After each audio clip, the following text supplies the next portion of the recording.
Welcome back to Profi Plays.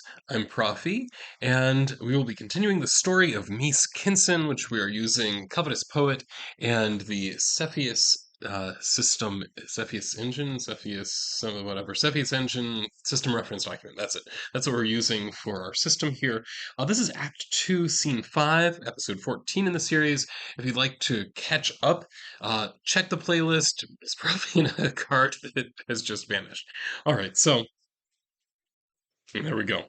Anyway, so let's go ahead and pick up where we left off. So, as a quick reminder, uh, right now, Mies and his friend Mara are on the, how do you say island? They are on an island, but on the planet or in the system of Piathos, which is the capital of the subsector in which they are located. It's a fairly technologically advanced, very densely populated, and although it's not like a city planet or something like that. There are a billion people on this planet. It's a little bit less than Earth size, so it's roughly Earth-like, I would expect, in terms of its population distribution. So it's a lot of people kind of living in, I would say, smaller towns and the like, but also a handful of very large cities like, Beijing, London, New York City, that kind of thing, right? So a variety uh, of sorts. And right now we are at the capital, because we are trying to convince, right, those who are in power, right, that they need to deal with a rogue AI. However, we have been very unsuccessful so far. And in fact, the people that were in power before recently died in what appeared to be an elevator accident. Though we are suspicious that this may in fact be some of the actions of the rogue AI itself. So things that we established last time. Mies has now joined up with a Splinter Group who is specifically trying to deal with this rogue AI. Just so I did make a list. Here's our NPC list. Just a reminder of kind of who these people are. So Johnny Janand is a missing politician who is the head of the advisory council for the previous ruler. This is a fairly autocratic society, but at the same time. Um, it's a non-charismatic leader, so it's not like a demagogue or something like that. But it's somebody who, the way that I imagine, is that somebody that can really kind of work the system well, right? So I kind of think of, say, some of the less impressive um, say heads of the Chinese Communist Party. That's kind of what I have in mind. Like people who aren't necessarily particularly charismatic themselves, but nonetheless know how to use the system to get what they want done. Right. So that'd be one. We also have Sarah Lazal, who is somebody who's associated with this Splinter Group. Mara Sonez, who is the grumpy drifter, who has been kind of going around with Mies, despite the fact that their first meeting involved him trying to him like chasing her down because she was committing a petty theft. George Warders, who is a rather insane, right, former Navy current terrorist. Shara Kali, who's a technician, really the computer person in this. Splinter Group, and then we have Richie Rifost is the person who took over after Bruce Cotta died in that elevator accident. Right, so we're going to go ahead and pick up here. Because we are in Act 2, we are doing challenge scenes. So the first thing we need to do is roll what type of challenge it's going to be, and that would be 7. Okay, so coming over here, that's the previous page, I think. There we go, challenge scenes. 7 is survive an attack or incident. Ooh, that's good, that's good. Survive an attack or incident. Just so you know, I do some, if you haven't watched before, I do have pauses where I will jot things down. Um, I don't know, listen on faster speed if that bothers you. All right, sci-fi opposition chart. This is really because I like to show people how I solo game, because unlike some other channels out there really put a lot of production value into this. I don't so much. Um, I honestly don't edit my videos at all, so you're getting things raw. Um, Strange being or a political or religious group is our opposition.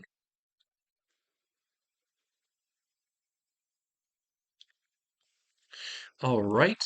Next, then, I have an idea of where this might be going already.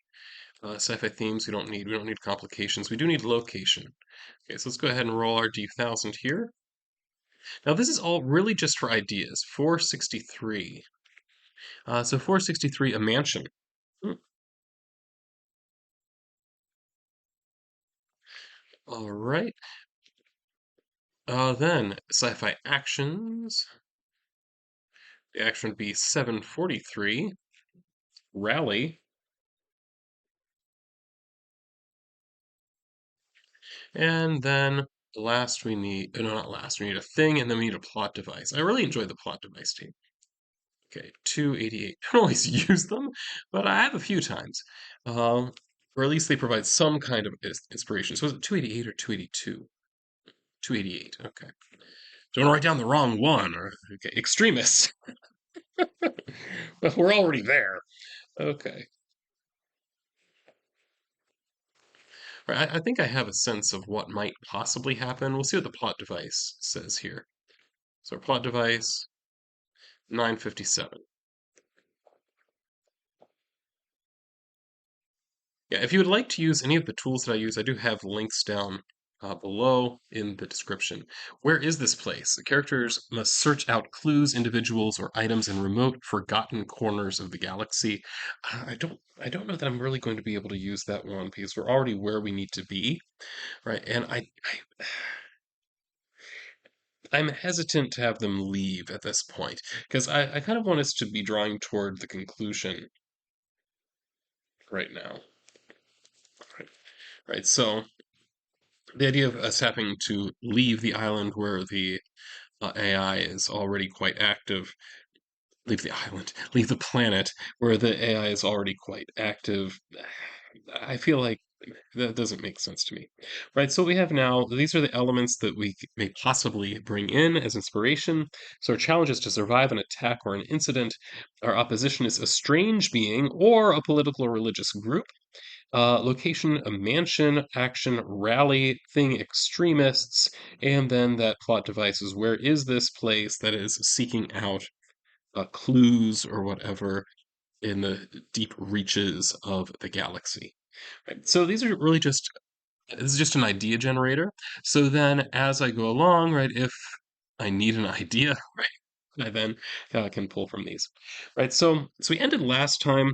We were on this island. We got onto a boat, right, with oh, what was her name? I think it was Sarah came to get us. Yeah. Yeah. So we met Sarah Lazal. Right.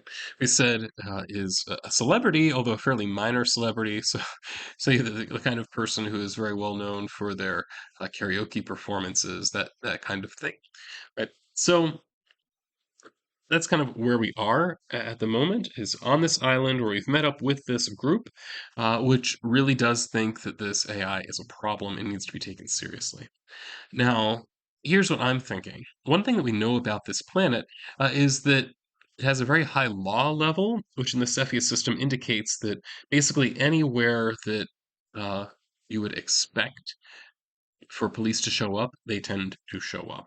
So that's where I'm seeing survive an attack. When I think about what that might mean, I'm thinking that it's very possible. Because one thing that we also established last time is that this AI has become aware, right, of the fact that um, Mese is trying to track it down in some way. It's aware that it's on his radar, and I don't think it particularly likes that. So I think that it may very well try to act against him in some more active form at this point. Now, you know, falling down elevator shafts are a possibility. Or you know that it's happened to somebody. May have been an accident. For the sake of coherence of story, it probably was not an accident. But so I'm thinking that we've caught the attention of the AI, and there's a piece of technology that Mies carries around with him and has been using in a way that we know caught the attention of the AI. So this is what I'm going to do. I'm going to go ahead and roll here. Because one of the types of encounters you sometimes have, let me see if I can find right here. It would be a legal encounter. That'd be a run-in with law enforcement. Right. So if we roll law level, so this it says should be checked daily. right? So we roll law level or less, right, on 2d6. Now, as a reminder, here on Piathos, we know we have a fairly high law level. Let me see if I can find, where did I put that? There it is. Okay, I didn't put the code on here. Piathos, the law level would be the last letter here before the dash. C, which they use uh, it's not hexadecimal notation, but it's something close to that, where C would indicate, I believe it's 12, if I recall correctly. Yeah, A is 10, B is 11, C is 12. Right.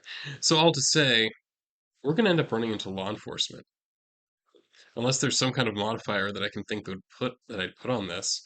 Okay, I'm going to give it, say, a -2.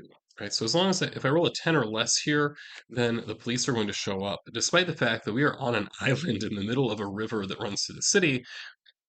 We wouldn't be entirely unobserved. And as I was saying, Mese has a pocket computer on hand. This could be a way, potentially, that he could be tracked. So let's check. 10 or less? 5 is definitely less than 10, is significantly less than 10. So I'm going to say that suggests, right, that law enforcement is going to show up. Now, this is a problem because one of the traits of this planet, because it has such a high law level, is that um, any kind of weaponry, like literally any kind of weaponry, is illegal for citizens to have. As a result, Mies, I mean, is a very law-abiding citizen, right, and did not have any weapons with him, if I recall correctly, like literally none. Right, so I think, do I have? No, I can't flip over his thing. I don't think so. Oh, there we go. Yeah, I do have his equipment here. So we can see what he has. Right? He has a compass, a metal detector, radiation counter, light intensifier goggles, a cold light lantern, combination mask, and environment suit. So that's the type of equipment he has. Mesh armor, long range communicator, Model 2 computer with a translator program, and his watch. Right. Weapons, nothing. Like, he has quite a bit of money, but nothing. So here's what I'm thinking. I'm kind of glad that I remembered that you could do that flip thing. Okay, this one is exactly the same on both sides. Okay, that's kind of fun. Can you flip these? I don't think so. You can. You can flip the note cards. Oh, cool. Okay, and this one is a PDF. Okay. Anyway, sometimes I have to play with my program. All right, so we have an issue then, in that the police are going to show up. Right now, I want to figure out a few things. So one question would be, how many police are there? Right, another question would be, who else is there? Right, and then I think we might end up having to run into a personal combat situation. Right. So first, how many law enforcement officers are going to be coming? So I think a reasonable way to do this would be, I'm just going to roll a d6. I'm going to say, now, is there a minimum that I want to put on this? I mean, there would obviously be at least two going. Um, so I'm going to say, let's do a d6 plus one.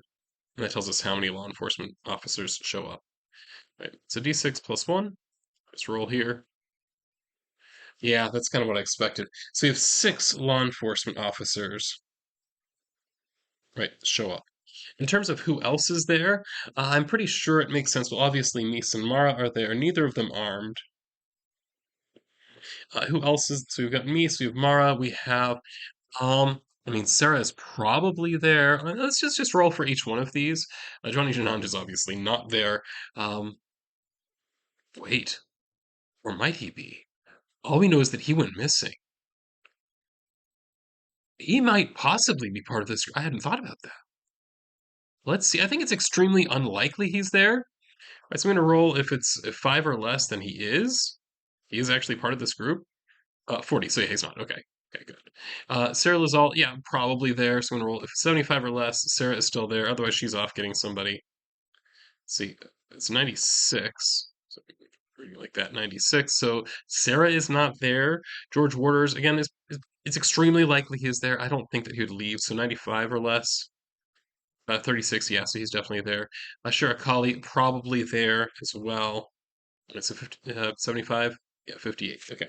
Right. So we have Samis, Mara, George, and Shira Kali are all there. So when I look at this set of four people, I know that neither Mies nor Mara would be armed. Shira probably would not be armed. George might be. Right? He's the one that I think is most likely to have some type of weaponry on him. So that's the question. Does George Waters have a weapon with him? I think this is likely. So I'm going to put a 75% chance on it. Anything between 1 and 75, he is in fact armed. 46, that's a yes. Right, so George is armed. Just to check, sure, I think it's extremely unlikely, but, just because I like rolling dice. 5 or less, that's a yes. 78 is definitely a no. So George is the one person. Okay, so we have right now setting up the scenario. We have 6 people on the law enforcement side, 4 of us on the not law enforcement side, the Splinter Group side, right? Yeah, and then at least one is not there right now. Okay, and only one of us is armed. I assume the law enforcement officers are armed in some fashion, right? So I assume that they have guns or something like that. So that just seems logical. I'm not going to bother rolling for that. It'd be weird for them to come not armed. So I think they're here because they're expecting some kind of crime to have happened, right? So what we have here, right? Now this gives this table, right, gives the potential encounters. So we are definitely off worlds acting suspiciously. I think that's where we are. Uh because like we haven't this is obviously not first approach. We're not wandering the streets of the city. Um no, we're acting suspiciously. I think that's fair. Bar fight, no. Shots fired, no. Breaking and entering, no, not I mean not necessarily. Technically, there was a little bit of that happened in Faster, but we managed to sneak around that. No firefight involving armored characters, definitely not. And murder and carnage, definitely not. Right. So they're really here just for a check, right? Which I think is good. They're not coming in right guns blazing or anything like that. They're really just checking to see why are these weirdos on this island. That's really what they're here for. So I think as long as we're not a threat, they will also not be a threat, right? So let's go ahead and kind of roll on this a bit. I want to see. We're going to do some kind of social role. So who is our best social person here? I think. Honestly, Mara might be the person to have do this. She does have the highest modifier, and it is believable that as a drifter, right, she would have right some um, ability in terms of talking to law enforcement, that kind of thing. So I think her operating a +3 is pretty much the best we can hope for. Obviously, George Waters is not the person to talk to them because he's a terrorist. All right. So I'm going to go ahead and roll for her. Right, so it's going to be at a +3. So Mara tries to tell them some story about how we are here doing tourism kind of stuff, that kind of thing. And we were just kind of enjoying this little island, a literal island, right, of nature amongst the big city here, because we established this isn't an inhabited island at all. It is, I'm imagining it. So there are some trees, that kind of thing. It's a fairly small spot. I imagine they might have a couple tents set up, that kind of thing. So let's go ahead and roll for this. See, can Mara convince them? She's operating at a +3. Remember, she needs a total of 8 or more to convince them. And let's see what they've got. 5, 8. So we just barely got there. Right, so that is a success. Right, so Mara tells them this story. They apparently are willing to buy it. Right, it still sounds weird. Right, as they notice people hanging out here for several days now.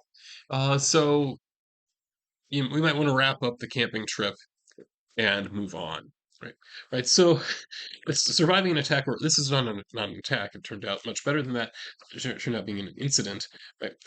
From a political group, specifically being law enforcement, coming here. All right, naturally to check on some extremists, so we can see some of the things that are on my list got checked off. Okay.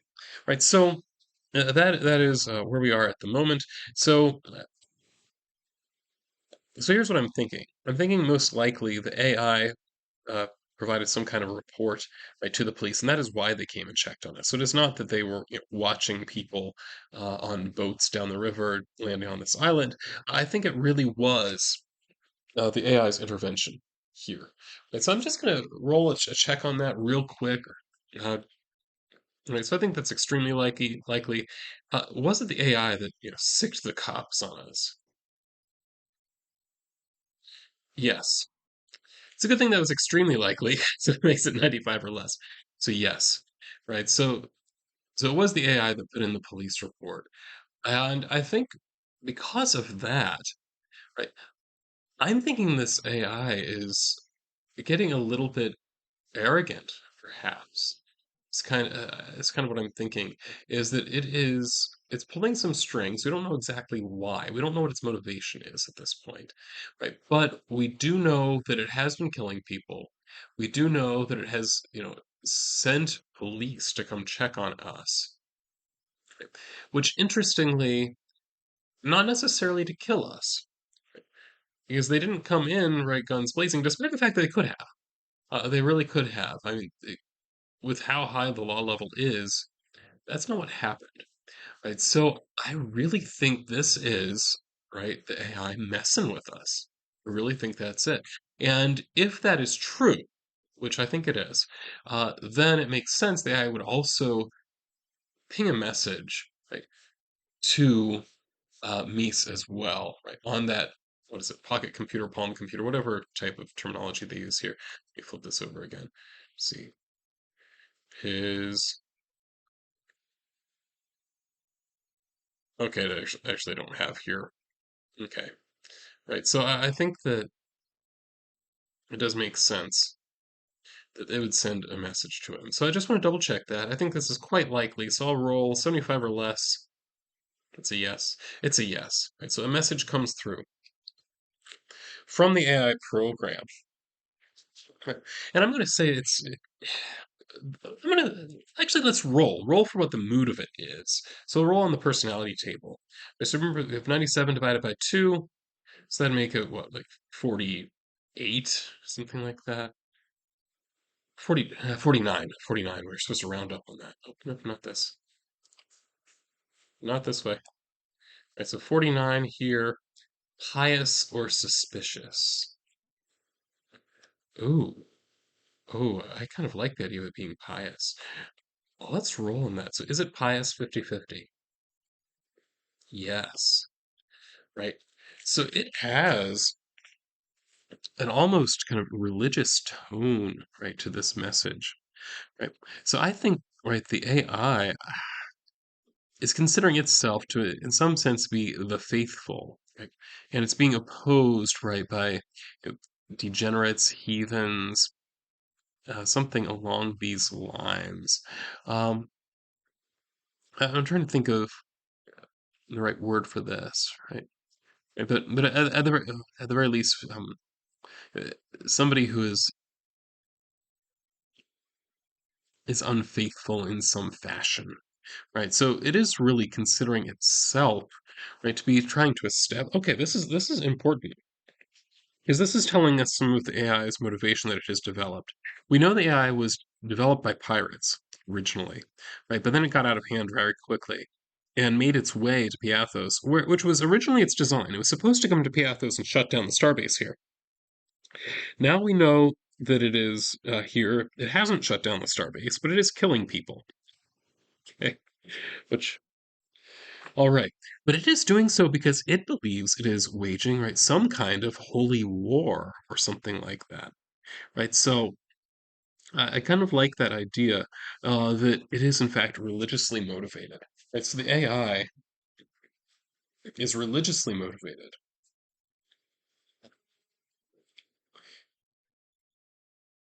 And in terms, in like its own mind, programming, whatever, but it believes, right, that its mission is here, is to really to be here to purify. I'm thinking like I'm getting vibes like Light Yagami in Death Note, that kind of thing, right? Where he really considered to be kind of his mission to purify. society, and if that meant killing off a bunch of people, well, as long as they're the right people, then that's the way it goes. And I feel like that's very much the way this AI is working as well, right? That it is on the side of light and good, right? And that it is moving against those it perceives to be corrupt.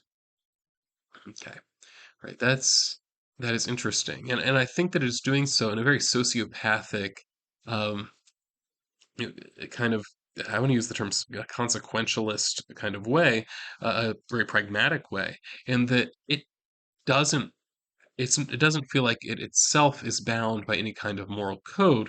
After all, it's a computer program, right? So it doesn't have its own kind of morality. Rather, what happened is that it is there, right, and it is on the side of good by its very nature, and therefore, whatever it does is good as long as it is operating against those who are evil, which of course it's a computer program. It's going to consistently do this, right? So I think that that is how I'm going to interpret that. Right? So the AI, it's religiously motivated. It sees itself as a purifier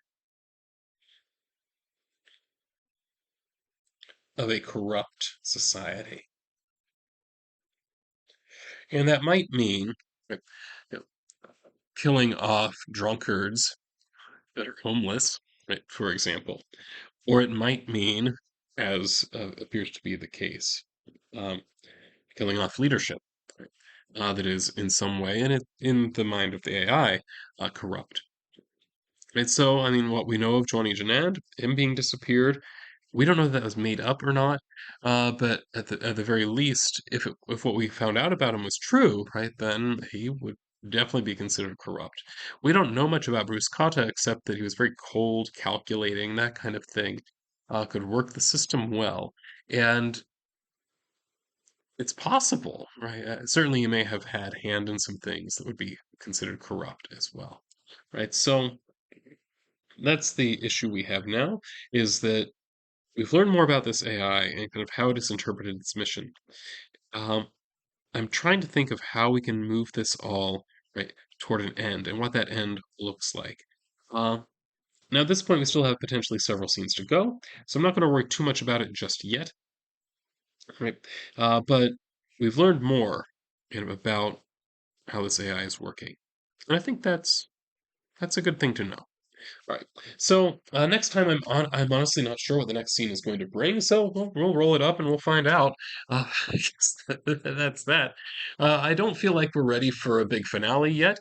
Right. So that's probably not what we're going to do. We're not going to do the finale scene at this point. But I think we are certainly moving in that direction. Of course, it's the way stories always go. We're always moving toward the finale, never away from it. All right.